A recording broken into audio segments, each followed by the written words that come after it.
Tired of constantly switching between Blender and reference images? Use Image Overlay for Blender. Keep your visual guides right inside the 3D viewport or image editor with this intuitive overlay tool.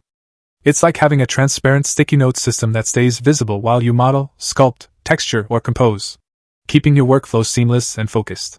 With a simple folder-based workflow, add single images or import the entire folder in one click. It auto-refreshes the image list when files change. The folder path and positions of the images are saved with the blend file. You can toggle visibility per image with one checkbox. Adjust the image size, position, and opacity in real time. Images auto-restore when reopening the blend file. You can toggle between the 3D viewport or the image editor display. There is a one-click positioning feature, top, bottom, left, right, or center.